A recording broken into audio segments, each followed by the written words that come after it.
इस video session में हम लोग दो टॉपिक कवर करने जा रहे हैं। जो दो टॉपिक्स का नाम है, पहला है ई गवर्नेंस और दूसरा है ई डेमोक्रेसी। तो सबसे पहले बात करते हैं ई गवर्नेंस के बारे में। ई गवर्नेंस दो शब्दों को मिलकर बनाया जाने वाला एक शब्द है। ई का फुल फॉर्म है यहाँ पर इलेक्ट्रॉनिक और जी से है गवर्नेंस। तो ई गवर्नेंस क्या है? ई गवर्नेंस का मतलब सभी सरकारी कार्यों को ऑनलाइन सर्विस के माध्यम से जनता तक आसानी से पहुंचाना, जिससे सारे सरकारी कार्यालयों में जनता और दोनों के पैसे समय की बचत हो सके और बार बार आपको विभिन्न प्रकार के दफ्तरों के चक्कर ना लगाना पड़े। कहने का यह मतलब है कि जो भी डिपार्टमेंटल वर्क है, वो बिल पेमेंट हो, एप्लीकेशन हो, आवेदन हो, निवेदन हो, कोई भी ऐसे काम जो एक आम व्यक्ति और एक गवर्नमेंट बॉडी के बीच में है, तो उसके लिए हमें सीधे से जाके गवर्नमेंट के ऑफिस में अप्रोच करना पड़ता था, जिससे हमें समय भी देना होता था और इसमें हमारा एक ट्रैवल एक्सपेंस भी लगता था। अब यही काम अगर इंटरनेट के माध्यम से हो सके, और आज हम लोग देख रहे हैं कि यह संभव लगभग हो ही चुका है कि लगभग सभी गवर्नमेंटल काम हम घर बैठे आसानी से कर सकते हैं। हमें किसी भी डिपार्टमेंट में जाने की कोई ज्यादा जरूरत महसूस नहीं होती है। तो इस कॉन्सेप्ट को बोला जाता है ई गवर्नेंस। सीधे शब्दों में कहें तो ई गवर्नेंस के तहत सभी सरकारी कामकाजों को ऑनलाइन कर दिया गया है, जिससे जनता घर बैठे विभिन्न कार्यों के लिए ऑनलाइन ही अप्लाई कर सकती है। ई गवर्नेंस के अंतर्गत आने वाले कार्य: आप ऑनलाइन बुकिंग के जरिए सभी बैंकिंग सेवाओं का लाभ उठा सकते हैं। यदि आपको इसमें मनी ट्रांसफर करना हो, फिक्स डिपॉजिट एफडी बनाना हो, एफडी ब्रेक करना हो, या लोन के लिए अप्लाई करना हो, कोई प्रीमियम आपको पे करना हो, तो वो आप घर बैठे ही पे कर सकते हैं, बैंक जाने की भी जरूरत नहीं है। जीएसटी से संबंधित सभी कार्य ऑनलाइन कर दिए गए हैं। जीएसटी पेमेंट आप घर बैठे ही कर सकते हैं। बिजली, पानी, टेलीफोन, मोबाइल, डीटीएच इत्यादि के बिल ऑनलाइन भर सकते हैं।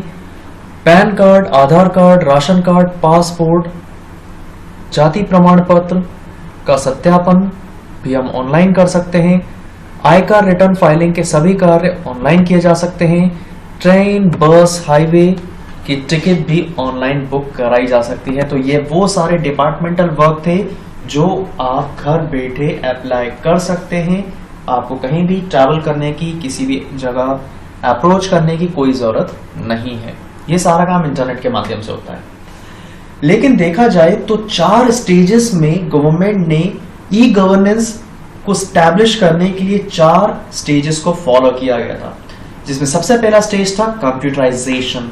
पहले चरण में व्यक्तिगत कंप्यूटर पर उपलब्धता के साथ सभी सरकारी कार्यालयों में पर्सनल कंप्यूटर स्थापित किए गए। कंप्यूटर का उपयोग वर्ड प्रोसेसिंग के साथ शुरू हुआ। इसके बाद डेटा प्रोसेसिंग में तेजी आई। सबसे पहले हर एक डिपार्टमेंट में कंप्यूटर और कंप्यूटर ऑपरेटर्स को स्टैब्लिश किया गया, उनकी ज्वाइनिंग की गई, पीसीज अवेलेबल कराए गए, ताकि सारा काम पेपर पेन से निकलकर कंप्यूटर के माध्यम से किया जा सके। सेकेंड स्टेज में कुछ सरकारी संगठनों के बीच इकाइयों को विभिन्न सरकारी संस्थानों के बीच सूचनाओं के आदान प्रदान और डेटा के प्रवाह के लिए एक हब के माध्यम से जोड़ा गया। यानी कि फिर इसके बाद एक नेटवर्क स्टैब्लिश किया गया डिपार्टमेंटल के बीच, ताकि एक डिपार्टमेंट से इंफॉर्मेशन या एक ब्रांच से इंफॉर्मेशन दूसरे ब्रांच के बीच आसानी से पहुंचाई जा सके। और वो नेटवर्किंग का टोपोलॉजी या टाइप मैन कहलाता था, मेट्रोपॉलिटन एरिया नेटवर्क, जिसमें एक बड़े अच्छे खासे लेवल पर एक सिस्टम को दूसरे सिस्टम से, एक नेटवर्क को दूसरे नेटवर्क से बेहद आसानी से जोड़ा जा सकता है और उनके बीच में डेटा को एक्सचेंज भी किया जा सकता है। थर्ड स्टेज में इंटरनेट कनेक्टिविटी बढ़ाने के साथ वेब पर उपस्थिति बनाए रखने के लिए एक आवश्यकता महसूस की गई। इसके परिणाम स्वरूप सरकारी विभागों और अन्य संस्थाओं द्वारा वेबसाइट का रखरखाव किया गया।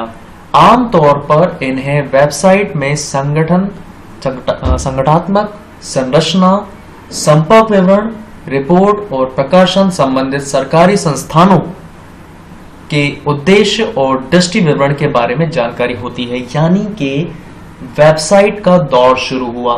वेबसाइट में वो बॉडी क्या है, किस तरह से वो काम करती है, उसका अवेलेबिलिटी क्या है, वहां पर रिस्पॉन्सिबल पर्सन कौन है, कोई भी रिपोर्ट, जानकारी, आकलन, यह सारी जानकारी अब वेबसाइट के माध्यम से मौजूद कराई जा सकी।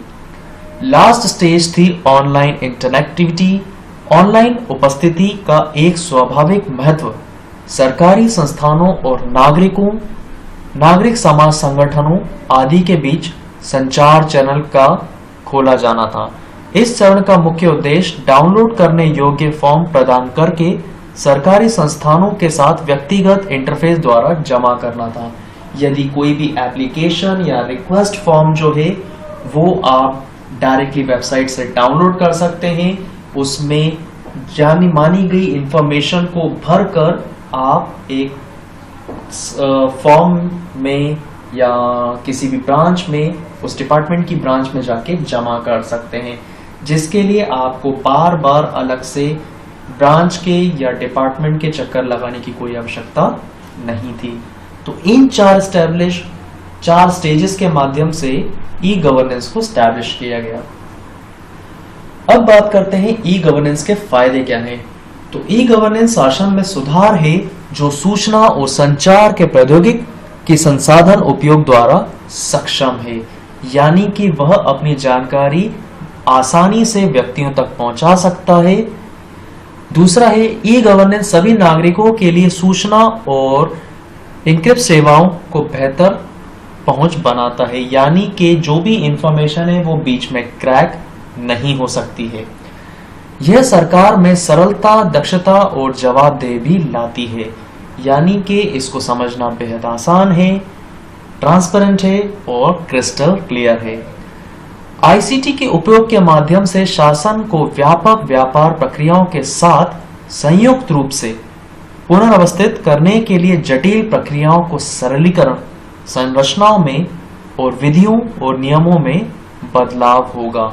यानी कि समय के साथ साथ इसको आसान बनाने के लिए, इजी बनाने के लिए, जो नागरिक आसानी से समझ सकें, ज्यादा उसमें उलझन ना हो, तो समय के साथ इसमें और भी बदलाव होना संभव है। ई गवर्नेंस नागरिक और सरकार के लिए लाभप्रद है क्योंकि संचार प्रौद्योगिकी का तेजी से विकास हो रहा है और शासन में इसे अपनाने से सरकारी मशीनरी को नागरिकों के घर द्वार तक पहुंचाने में मदद मिलेगी। समय के साथ साथ टेक्नोलॉजी आगे बढ़ती जा रही है और गवर्नमेंट भी इसका इस्तेमाल करके एक व्यक्ति उनके नागरिकों के हित के लिए उपयोग कर रही है। अब बात करेंगे सेकंड टॉपिक जिसका नाम है ई डेमोक्रेसी। ई डेमोक्रेसी मतलब इलेक्ट्रॉनिक डेमोक्रेसी। डेमोक्रेसी मतलब होता है लोकतंत्र, जिसे एक डिजिटल लोकतंत्र या इंटरनेट लोकतंत्र के रूप में भी जाना जाता है। लोकतंत्र को बढ़ावा देने के लिए 21वीं सदी की सूचना और संचार प्रौद्योगिकी को शामिल करता है। यह सरकार का एक रूप है जिसमें सभी वयस्क नागरिकों को प्रस्ताव, विकास और कानून के निर्माण में समान रूप से भाग लेने के लिए पात्र माना जाता है। ये एक तरह का ऐसा प्रपोजल है जिसमें हर एक व्यक्ति के पास उसके अधिकार होंगे, उसके राइट्स होंगे, एक इंटरनेट और इलेक्ट्रॉनिक मीडिया के माध्यम से गवर्नमेंट के समक्ष रखने के लिए। ई लोकतांत्रिक सामाजिक, आर्थिक और सांस्कृतिक परिस्थितियों को सम्माहित करता है। इंटरनेट का उपयोग ई लोकतांत्रिक प्रक्रियाओं को सक्रिय और प्रतिभागियों को इलेक्ट्रॉनिक समुदायों में भाग नहीं लेने वालों के बीच डिजिटल विभाजन से बाधित किया जाता है। यानी कि कोशिश की जा रही है कि ज्यादा से ज्यादा तादाद में लोगों को ई डेमोक्रेसी के तहत बांधा जा सके ताकि उनके पास वह सारे अधिकार जो अभी भी मौजूद हैं वो इंटरनेट के माध्यम से उन अधिकारों का सदुपयोग कर सकें। दूसरा है सुरक्षा और गोपनीयता की सुरक्षा। सरकार को यह सुनिश्चित कर लेना चाहिए कि ऑनलाइन संचार सुरक्षित हो और वह लोगों की गोपनीयता का उल्लंघन नहीं करता हो।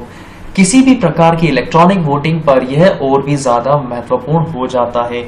यदि आपके थ्रू दिया जाने वाला कोई भी प्रपोजल हो, कोई भी कंप्लेन हो, तो वह उसकी जानकारी सीधी गवर्नमेंट के पास जाए और इसके अलावा वह किसी के हाथ ना लगे। इस तरह का एक टर्मिनल बनाना चाहिए जो डायरेक्टली व्यक्ति को और गवर्नमेंट को एक दूसरे से जोड़ता है, जिसे 1-to-1 कनेक्टिविटी कह सकते हैं। तीसरा है सरकारी जवाबदेह। ऑनलाइन परामर्श और चर्चाओं में शामिल होने के लिए लोगों को आकर्षित करने के लिए सरकार को लोगों को जवाब देना चाहिए और सक्रिय रूप से पारदर्शिता करनी चाहिए कि सभी नागरिकों और नीतिगत परिणाम के बीच एक संबंध है। यानी कि जो भी यहां से नागरिकों द्वारा एक रिक्वेस्ट रेज की जा रही है गवर्नमेंट के समक्ष, तो गवर्नमेंट का ये दायित्व बनता है कि वह उसके विपरीत उसके लिए उस नागरिक को जवाब दे समय रहते, जिससे नागरिकों का ई डेमोक्रेसी के प्रति एक भरोसा बढ़ेगा और वह उसको अपनाने के लिए आगे भी आएंगे। तो इस सेशन में हम लोगों ने बात की थी 2 टॉपिक्स। पहला था ई गवर्नेंस और दूसरा था ई डेमोक्रेसी।